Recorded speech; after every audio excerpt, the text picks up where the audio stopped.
anatomy students, this is Rob Swatsky from the York campus of Harrisburg Area Community College, and in this podcast I'm going to review the muscles of the Erector Spinae.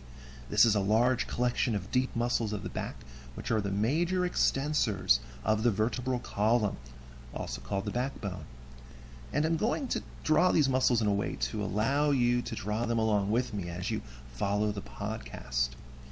The muscles of the Erector Spinae are located posteriorly, running down the back along either side of the vertebral column, and consists of three groups of muscles: the spinalis group, the longissimus group, and the iliocostalis group.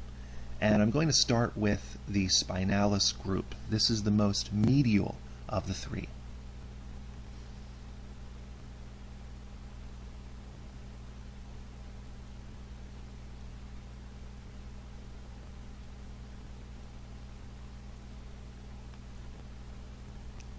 The spinalis group is located from the occipital bone down to the spinous processes of T10 through L2, the thoracic vertebra and the first two lumbar vertebra.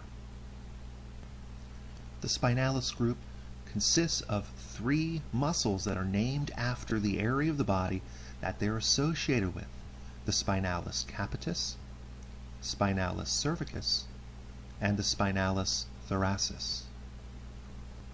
The action of these muscles is extension in their respected area. So the spinalis capitis extends the head, the spinalis cervicus extends the neck, and the spinalis thoracis extends the upper back. You can remember the location of the spinalis group because it's running along the spine. Spinalis runs along the spine. The second group is the longissimus group, which is located in between the spinalis and iliocostalis groups respectively. The longissimus group runs from the mastoid process of the temporal bone down to the transverse processes of the cervical, thoracic, and lumbar vertebrae.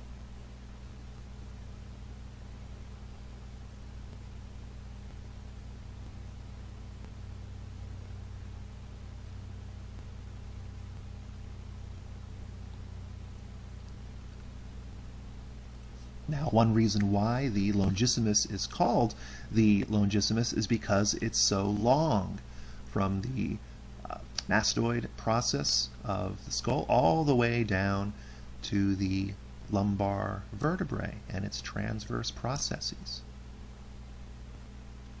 And like the spinalis group, it also consists of three muscles named after the area of the body that they're associated with: the longissimus capitis, longissimus cervicus, and the longissimus thoracis. The main action of each of these longissimus muscles is extension of their respective regions. The longissimus capitis muscles, when acting singly, can rotate the head to the same side as the contracting muscle. Acting singly, the longissimus cervicus can laterally flex the neck, and the longissimus thoracis can laterally flex the upper trunk. Our third and final group is the iliocostalis group, which is the most lateral of the three. It is located from the transverse processes of the cervical vertebrae, runs along all 12 ribs down to the iliac crest of the pelvic bone.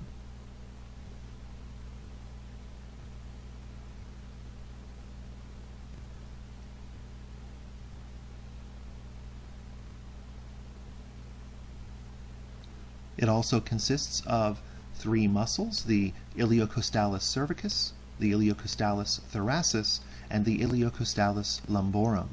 And we can use these bones to help remember the location of this muscle group. Ilio meaning the ilium of the pelvic bone, and costal, which refers to the ribs. When acting together, the iliocostalis muscles extend the backbone at each of their three areas and maintain erect posture. When acting singly, they laterally flex the backbone at their areas.